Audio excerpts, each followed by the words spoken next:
नमस्कार मित्रांनो, सुस्वागतम.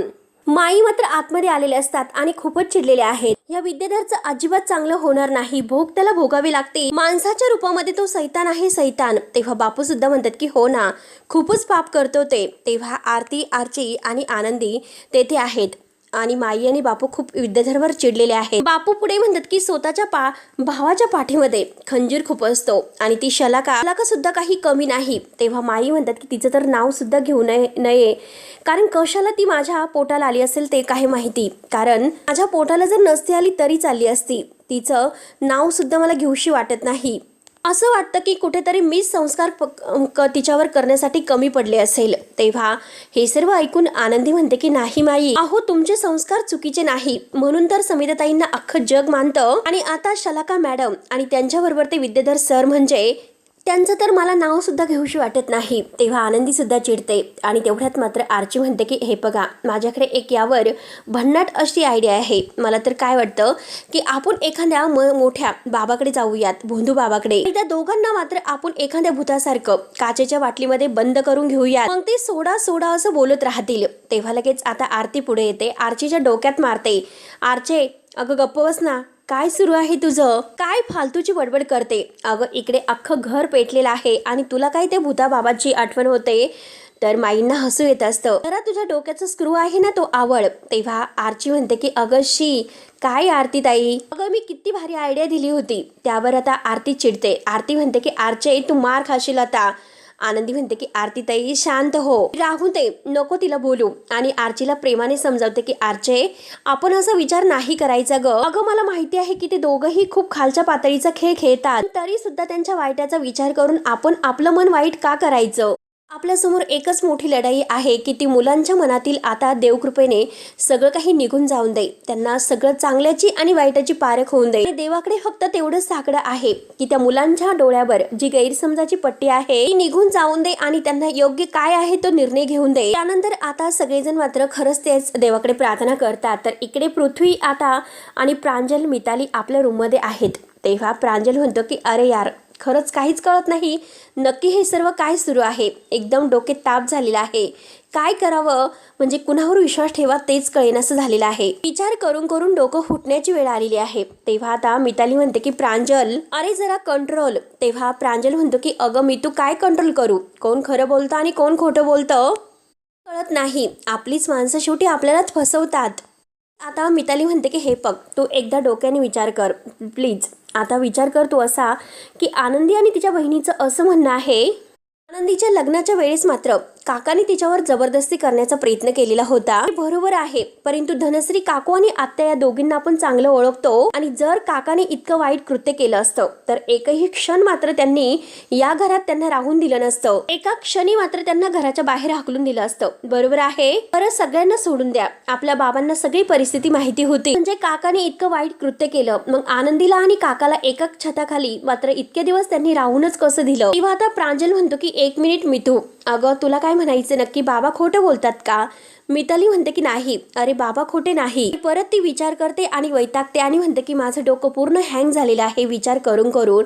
नक्की काय आणि कसं खरंच काही कळत नाही, खोटं काय आणि खरं काय. तेव्हा आता प्रांजल डोक्याला हात लावतो आणि वैतागून म्हणतो की मी तुम्हाला सांगत होतो की ह्या सगळ्यापेक्षा माझं पुण्याचं हॉस्टेल बरं होतं ह्या घरापेक्षा. काय म्हणत होते की रक्ताची नाती ही कोणती रक्ताची नाती आहेत? अरे येथील रक्ताच्या नात्यापेक्षा माझी तेथील माणसं बरी आहेत, ती पण खूपच बरी. त्यावरती मात्र आता मिताली सुद्धा म्हणते की हो ना, कधी कधी मात्र मला सुद्धा तेच वाटतं की आपली मुंबईच बरी होती. अरे फरक काय आहे, तेथे सुद्धा आपण एकटेच होतो आणि इथे सुद्धा एकटेच आहोत. कोण आहे आपलं या घरात आपलं म्हणणारं? सांग ना, अरे कोण आहे या घरात? कोण खोटं बोलतं आणि कोण खरं बोलतं?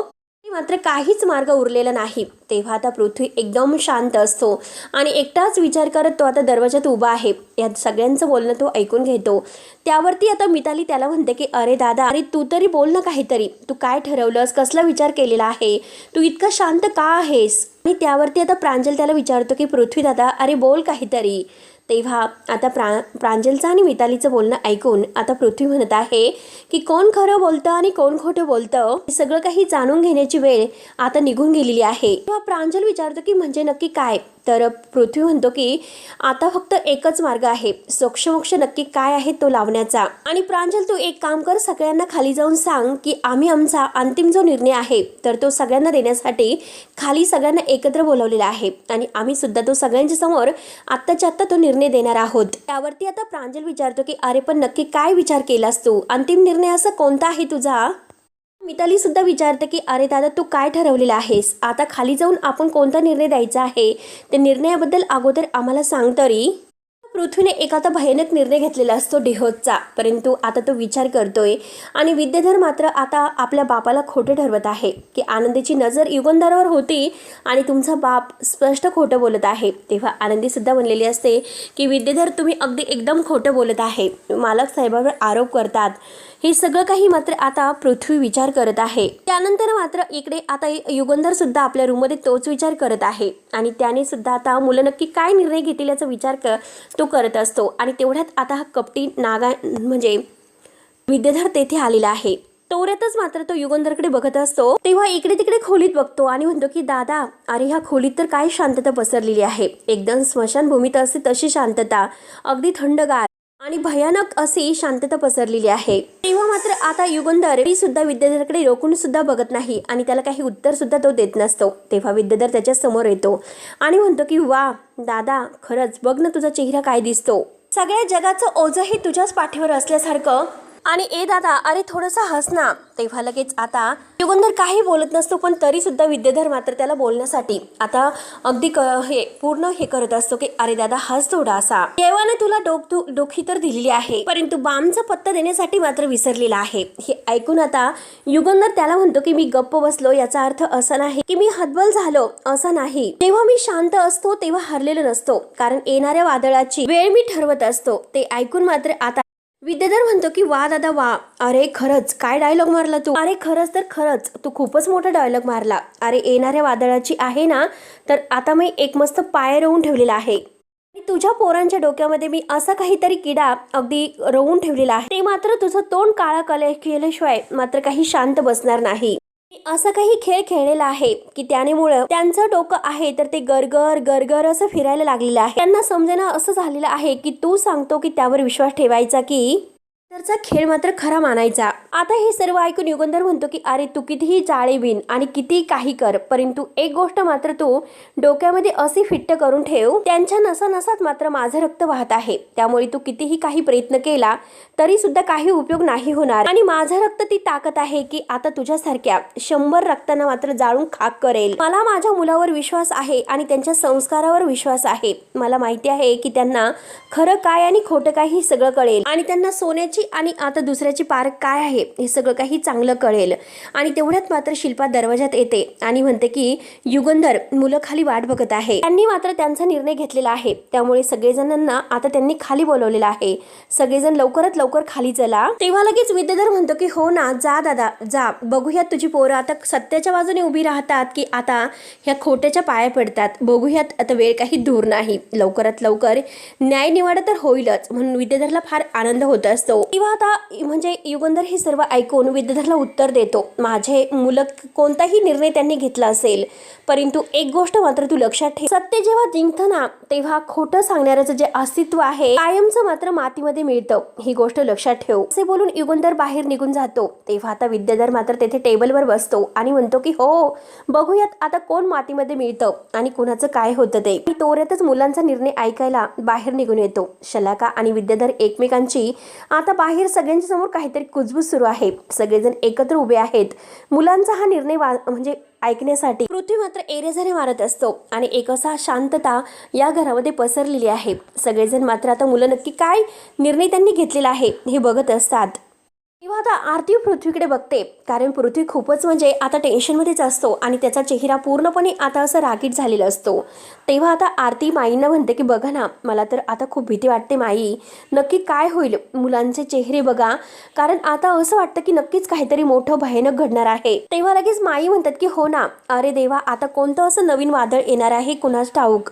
म्हणून आता सगळेजण मुलांकडे बघत असतात. युगंधर सुद्धा आता मुलांकडे बघत आहे आणि तेवढ्यात विद्याधर मात्र आता शलाकाला म्हणतो की शलाका, अगं वातावरण तर एकदम गरम झालेलं आहे आणि ह्या पोरांनी मात्र आता मगासपासून सगळ्यांना हॉलमध्ये बोलून ठेवलेलं आहे, परंतु अजूनपर्यंत कोणी काही बोलायला तयारच नाही. नक्की ह्या सगळ्यांची भानगड काय आहे? तेव्हा शलाका फक्त हू करत असते. तेव्हा आता माई म्हणतात की पृथ्वी, अरे काय झालं, तुम्ही का बोलत नाही? तू आम्हाला सगळ्यांना इथे का बोलावून घेतलं? सांग ना नक्की काय आहे, काय झालेलं आहे? अरे तू काय निर्णय घेतलेला आहे? आणि पृथ्वी कोणाची तरी वाट बघत असतो आणि तेवढ्यात मात्र आता ते पृथ्वी निंबाळकर असं म्हणून दरवाजात कोणीतरी येत आहे. तेव्हा पृथ्वी म्हणतो की हो ना, या ना आतमध्ये या. आणि तेवढ्यात वकील आतमध्ये येतात. तर आता वकील आतमध्ये आल्यानंतर पृथ्वीच्या हातामध्ये ते डिव्होर्स पेपरचे काही नोटीस आहे तर ते देतात. त्यावरती मात्र आता विद्याधर लगेच पुढे येतो. विद्याधर म्हणतो की अरे पृथ्वी काय झालं? अरे कोण आहेत? आणि वकील साहेब आपल्या घरी आता इतक्या सकाळी सकाळी कशाला आले रे? तेव्हा मात्र आता ही शलाका आहे तर ती शलाका विचारते की हे सर्व काय आहे, नक्की काय आहे? आणि तेवढ्यात मात्र आता पृथ्वीच्या हातामध्ये जे पेपर्स आहे तर ते बघून सगळेजण विचारतात की पृथ्वी, अरे काय आहे तुझ्या हातामध्ये? त्यावर आता लगेच हे पृथ्वी म्हणतो की डिव्होर्स पेपर आहे. डिव्होर्स पेपर म्हटल्यानंतर आता सगळ्यांना एक प्रकारचा खूप मोठा धक्काच बसतो आणि सगळेजण मात्र आता अगदी धक्क्याने म्हणजे शॉकच होतात. कुणाला काहीच कळत नसतं की नक्की आता हे डिव्होर्स पेपर कशासाठी बोलवून घेतलेला आहे. डिव्होर्स म्हटल्यानंतर आता बापू, माई आणि आरती ह्या सगळ्यांना धक्का बसतो, परंतु शलाका आणि विद्याधर यांना मात्र खूप असा आनंद झालेला असतो. आणि पृथ्वी लगेच आता युगंधरच्या समोर येतो आणि म्हणतो की मिस्टर निंबाळकर, युगंधर निंबाळकर, जर तुमची बाजू खरी असेल ना तर मात्र तुम्ही आनंदीला डिव्होर्स द्या. आनंदीला डिव्होर्स द्यायचा म्हटल्यानंतर आता पुन्हा एकदा आनंदी, आरती, शिल्पा आणि ह्या सगळ्यांना मात्र एक खूप मोठा धक्का बसलेला असतो. परंतु विद्याधर आणि आता शलाका यांना फारच असा आनंद झालेला असतो. युगंधरच्या पायाखालची जमीन सरकते. युगंधर म्हणतो की मुलं असं का विचार करत असतील? आता निंबाळकर घरामध्ये आता एक असं धक्कादायक वातावरण झालेलं असतं. आनंदीला डिव्होर्स द्या म्हटल्यानंतर तेव्हा आता सगळेजण पृथ्वीकडे बघत असतात. तर आता पृथ्वी पुढे म्हणतो, कारण तुम्हीच म्हणाला होतात युगंधर निंबाळकर की तुमचं लग्न आनंदीबरोबर एका परिस्थितीमुळे झालेलं आहे, तर मुक्त व्हा या त्रासातून आणि आनंदीला डिव्होर्स द्या. आणि तो डिव्होर्स पेपर आता युगंधरला दाखवतो. तेव्हा युगंधर रागाने मात्र आता पृथ्वीकडे बघत असतो, पण काही उत्तर तो देत नसतो. तेव्हा मात्र आता धनश्री, शिल्पा आणि शलाका ह्या मात्र खूप हसत असतात आणि विद्याधर सुद्धा. परंतु माई, बापू, आरती यांना एक जबर शॉक बसलेला असतो आणि त्याहून आनंदीला. आणि तेवढ्यात जोरात आनंदीचा हात आहे तर तो एका दरवाजावर आदळतो आणि आनंदीच्या हातातील बांगड्या फुटतात आणि आनंदीच्या हाताला काच घुसलेली असते. त्या जखमेतून रक्त बाहेर येत असतं. युगंधर मागे वळून आता आनंदीकडे बघत आहे. तेव्हा मात्र युगंधर आनंदीकडे बघत असतो तर पृथ्वी लगेच आता रागरागाने चुटक्या वाजवतो. युगंधर निंबाळकर, मिस्टर निंबाळकर, माझ्याकडे लक्ष द्या, असे जोरात ओरडून म्हणतो. तेव्हा युगंधर रागाने मात्र आता ह्या पृथ्वीकडे बघत असतो. तर पृथ्वी म्हणतो की तुम्हाला एकतरी कशाची तरी आज निवड करावीच लागेल, एकतर मुलं किंवा एकतर आनंदी, एकतर तुम्हाला तुमची मुलं निवडावी लागतील किंवा आनंदी. तेव्हा आता युगंधर मात्र रागाने बघत आहे, कारण हा जो काही निर्णय मुलांनी घेतलेला आहे तो मात्र युगंधरला थोडासा सुद्धा पटलेला नसतो. परंतु बाकी सगळेजण खूप शॉक होतात आणि बाकी काही जणांना आनंद झालेला असतो. मिताली, पृथ्वी आता आणि प्रांजल हे तिघेही मात्र आता हे रागानेच बघत आहे, कारण त्यांना असं वाटतं आपण खूप मोठा एक योग्य निर्णय घेतलेला आहे, म्हणून ते खूप खुश असतात. तर आता सगळेजण पृथ्वीने घेतलेल्या निर्णयाचं ऐकत असतात आणि सगळ्यांना एक प्रकारचा मोठा धक्का बसलेला असतो. त्यानंतर पृथ्वी आता रागाने ते डिव्होर्स पेपर आहे तर तो टेबलवर ठेवतो आणि आपल्या खिशातून पेन काढून तो युगंधरला दाखवतो आणि युगंधर निंबाळकर आता यावर त्यांना सही करायला सांगतो. तो पेन मात्र तिथे फेकून देऊन आता तो बाजूला होतो. तेव्हा युगंधर त्याच्याकडे बघत असतो. मुलं आता वाट बघत असतात की बघूयात आज मात्र बाबा कोणाची निवड करतात, एकतर आनंदीची करतात किंवा मुलांची करतात. तेव्हा आता बाबा उत्तर का देत नाही आणि बाबा पुढे काय येत नाही, म्हणून मात्र आता हा जो पृथ्वी आहे तो पुन्हा पुढे येतो आणि म्हणतो की काय झालं युगंधर निंबाळकर, कसला विचार करत आहात तुम्ही? जे काही आम्ही तुम्हाला विचारतो ना त्याचं उत्तर द्या लवकरात लवकर, आणि जे काही निर्णय घ्यायचा आहे तर तो सुद्धा तुम्हाला आत्ताच्या आत्ता घ्यायचा आहे. लवकर लवकर आता विचार करून ह्या डिव्होर्स पेपरवर सह्या करा. खूप वेळ वाया घालवतात. जे काही आहे तर ते लवकरात लवकर झालं पाहिजे. म्हणून मुलांना असं झालं असतं की केव्हा आता युगंधर या पेपर्सवर सह्या करील. तेव्हा आता युगंधर खूप विचार करणारा माणूस असतो. तो काही मात्र आता याकडे लक्ष देत नाही. त्याला रागच भलता आलेला असतो. पृथ्वी म्हणते की कसला विचार करतोयस, आत्ताच्या आत्ता आम्हाला उत्तर हवं आहे. आणि हे बघा तुम्हाला आज किती काही झालं तरी एकतर कशाचीही तरी निवड करावीच लागेल. तुमची रक्ताची मुलं किंवा ही आनंदीकडे रागानेच मात्र आता ही मुलं बोट दाखवत असतात। तेव्हा मात्र आनंदीच्या डोळ्यातून आता अश्रूच्या धारा वाहत असतात। तेव्हा तिला एक आता खूप मोठा धक्का बसलेला असतो। आरती आणि आनंदी ह्या तिघीही रडत आहे। माई आणि बापूंना सुद्धा खूप वाईट वाटतं। मुलांनी आज जो निर्णय घेतलेला आहे तो खूप चुकीचा घेतलेला आहे आणि पृथ्वी रागानेच आता बोट करून आनंदीकडे बघत आहे। तेव्हा मात्र आता पृथ्वी पुन्हा म्हणतो की तुम्हाला आज मात्र एकाची निवड करावीच लागेल, एकतर तुमची रक्ताची मुलं किंवा ही आनंदीकडे रागानेच मात्र आता तो सारखा तोच बोट करत आहे। परंतु आता युगंधरने असा काहीतरी भयानक निर्णय घेतलेला असतो। तो स्पष्ट शब्दात न घाबरता न काही विचार करता आता म्हणतो की मी आनंदीला घटस्फोट नाही देणार। तेव्हा आता युगंधर असं म्हणतो तेव्हा मुलांना एक खूप मोठा धक्काच बसलेला असतो, शलाका विद्याधर यांना सुद्धा। परंतु आनंदीला मात्र आपल्या युगंधरचा अभिमान वाटतो, माई आणि बापूंना सुद्धा, कारण युगंधरने घटस्फोट देण्यासाठी स्पष्ट नकार दिलेला आहे। तेव्हा आता मुलं रागाने युगंधरकडे बघत असतात आणि तेवढ्यात लगेच आता हा विद्याधर आहे तो मात्र म्हणतो की झालं बघा आता तुम्हाला पटलं असेल की मी जे काही स्टोरी सांगत होतो ती 100% खरी आहे म्हणून। त्या माणसाने मात्र आमच्या वहिनीला म्हणजे आमच्या समिता ताईंना, तुमच्या आईला अगदी ह्या आनंदीचा स्वीकार करून सविस्तरपणे मात्र समिता ताईंना विसर केलेला आहे, म्हणजे त्यांना विसरून गेलेला आहे पूर्णपणे आणि आनंदीच्या बाजूने तो झालेला आहे, म्हणजे आनंदीसाठी त्याने हे सर्व केलेलं आहे। तर म्हणून असे आणखीन गलिच्छ आरोप मात्र हा विद्याधर करायला सुरुवात करतो। तेव्हा आनंदीला मात्र आता खूप राग आलेला असतो। आनंदी सुद्धा रागानेच आता ह्या विद्याधरकडे बघत असते, तर मुलांना फारच राग येतो। मुलं मात्र रागाने आता युगंधरकडे बघत आहे। तेव्हा आता विद्याधर पुढे म्हणतो की आता जे काही दादाने उत्तर दिलेलं आहे ना त्यावरून ते सिद्ध होत आहे, सगळं भांड उघडं पडलं। आणि थांबा 1 मिनिट म्हणून आता लगेच पुढे येतो। तेथे टेबलवर हार वगैरे ठेवलेले असतात फुलं, आणि आता ते 2 हार घेतो, देवाचे हार असतात, आणि म्हणतो की घे ग आनंदीच्या हातात देतो, आणि युगंधरला म्हणतो की घे तू सुद्धा घे तुझ्या हातात, आणि एकमेकांना हार घाला, आणि तुमचं जे काही 7 जन्माचं नातं आहे नवरा बायकोचं तर ते अख्ख्या जगाला कळून द्या। तेव्हा आता युगंधरला इतका राग येतो, रागाने मात्र जे काही आता ह्या विद्याधरच्या हातातील ते फुलांचं ताट आहे त्या हाराचं ते मात्र रागाने तो आता जोरात अगदी म्हणजे लाथडून देतो आणि जोरात त्याच्या हातातील ताट फेकून देतो आणि ते ताट खाली पडतं। तेव्हा आता सगळ्यांना पुन्हा एकदा एक खूप मोठा धक्का बसलेला असतो। तेव्हा आता युगंधर म्हणतो की मी आनंदीची घटस्फोट देण्यासाठी नकार दिलेला आहे, कारण ती माझी जबाबदारी आहे, बांधिलकी आहे, मला ती आवडते किंवा माझं तिच्यावर प्रेम आहे म्हणून नाही। आणि मला असं वाटतं की थोडी जरी बुद्धी असेल ना तर त्या माणसाला हे सर्व कळतं, त्यामुळे मला अजून स्पष्टीकरण देण्याची गरज नाही। युगंधरने आता स्पष्ट त्याचा निर्णय सांगितलेला असतो। म्हणून आता युगंधर आपल्या रूम मध्ये हे सगळं काही सांगून जायला निघतो, परंतु आता सगळेजण पाहत असतात, पण पृथ्वी ऐकायला काही तयारच नसतो। पृथ्वी म्हणतो की थांबा युगंधर निंबाळकर साहेब, थांबा। तेव्हा युगंधर थांबतो, जर तुमचं आनंदीवर प्रेमच नाही तर तुम्ही घटस्फोट देऊन टाका ना। काय झालं, कसले इतके शांत आहेत, कसला आव आणतात, आणि राहिला प्रश्न म्हणजे जबाबदारीचा। आम्ही तुम्हाला कुठे म्हणतो की तिची जबाबदारी तुम्ही घेऊ नका म्हणून, मी कुठे तुम्हाला हे असं म्हणतो की आताच्या आता तिला घरातून हाकलून द्या म्हणून, आणि ती मात्र या घरातच इथे राहू शकते। तेव्हा आता युगंधर हे सर्व ऐकून घेतो, आनंदी सुद्धा ऐकते। आनंदीला धक्का बसलेला असतो की पृथ्वी जे काही बोलतो ते ऐकून। त्यानंतर मात्र युगंधर ऐकल्यानंतर आता मागे वळून बघतो आणि तो पृथ्वीकडे पाहत असतो, तर पृथ्वी म्हणतो की या घरात ती राहू शकते पण तुमची पत्नी बनून नाही। तुम्ही आता मात्र तिच्या अख्ख्या खानदान आहे ना तर त्याची जबाबदारी तुम्ही घेऊ शकता, त्यांना सांभाळू शकतात। तसंही आपल्या घरामध्ये इतके नोकर चाकर आहेत आणि त्याहून मात्र एक नोकर अजून वाढली तर आणखीन काय मोठा फरक पडणार आहे। म्हणजे तो आनंदीला या घरात मोलकरीण बनून ठेवायला तयार असतो आणि रागाने तो आनंदीकडे पाहत आहे। तेव्हा युगंधरला फारच राग येतो। युगंधर रागाने आता पृथ्वीकडे बघत असतो। शलाका आणि विद्याधर मात्र खूप हसत असतात। आनंदीला खूप वाईट वाटतं, ती बिचारी रडत असते। तेव्हा मात्र आता युगंधर ह्या सगळ्याचा जे काही बोलण्याचा आहे तो विचार करतो आणि एक पाऊल मात्र तो पृथ्वीच्या समोर येतो। आनंदी बिचारी आता रडत असते, तिला तिच्या खूप भावना दुखावलेले गेले असतात। तेव्हा मात्र आता युगंधर बघतो आणि 1-2 असे सनसन या पृथ्वीच्या कानामागे ठेवून देतो। तेव्हा आता सगळेजण एकदम शॉक होतात, कारण पृथ्वीला मात्र आता खूप मारलेलं असतं। तेव्हा युगंधर म्हणतो की काय रे, तुझी उंची किती आणि बोलतो किती, काय ही बकबक सुरू आहे, तिला मोलकरीण म्हणतो, या घरात तिने मोलकरीण बनून राहावं असं तुला वाटतं का?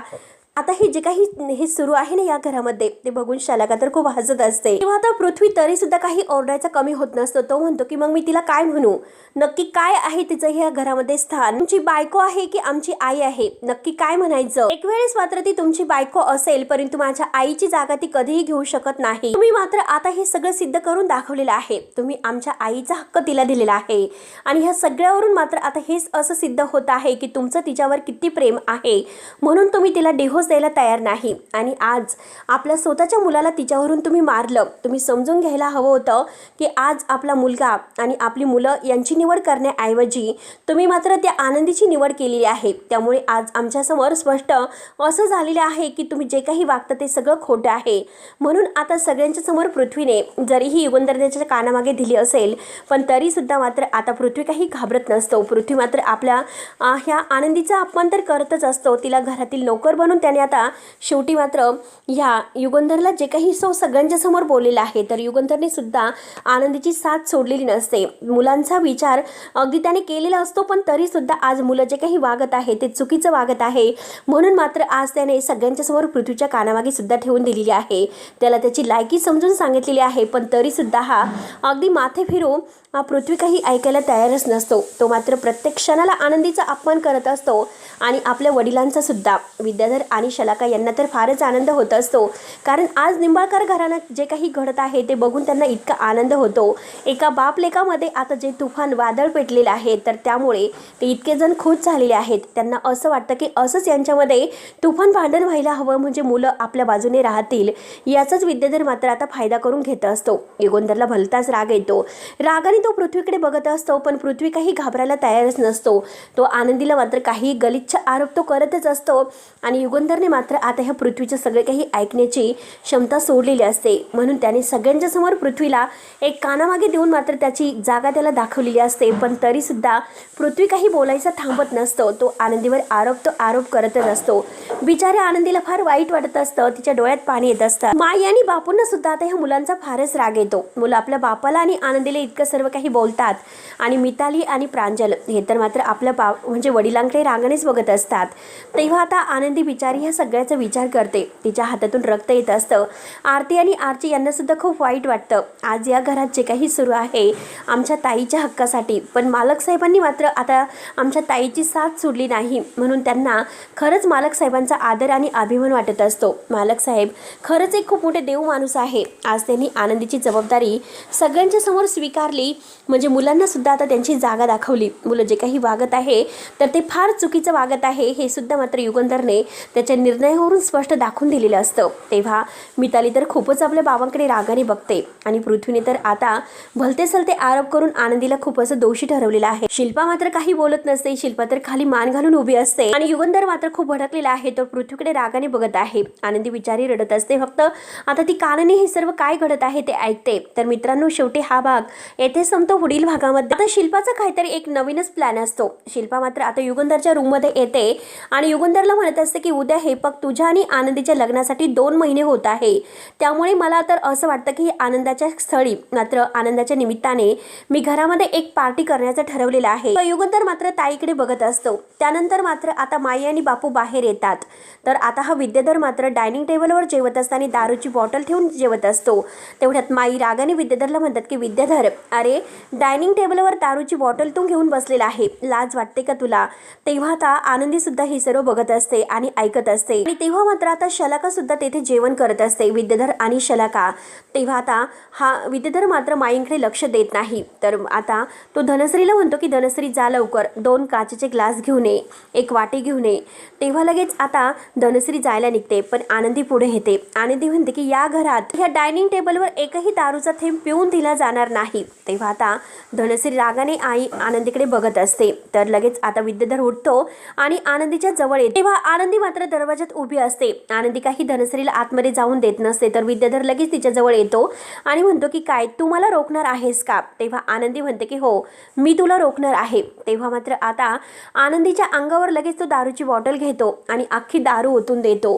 तेव्हा मात्र आता अशी अख्खी दारू ओतल्यानंतर आनंदीला खूप राग येतो. माई आणि बापू हे सगळेजण धक्क्याने पाहत असतात आणि तेवढ्यात आता विद्याधरने आनंदीच्या अंगावर दारू सगळी ओतून दिलेली आहे. धनश्री आणि शलाका ह्या सगळेजणी पाहत असतात. तर आनंदी तरी सुद्धा काही घाबरणारी नसते.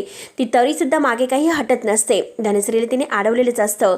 तर तेव्हा मित्रांनो आता ह्या विद्याधरने जेव्हा ह्या आनंदीच्या अंगावर दारू ओतलेली आहे तिच्या केसापासून तर मात्र युगंधर जेव्हा तेथे येणार आहे आणि आता ह्या विद्याधरला मात्र त्याची लायकी दाखवून कसं तो घराच्या बाहेर काढणार आहे हे आपण आजच्या ह्या व्हिडिओमध्ये बघणार आहोत. तेव्हा धन्यवाद.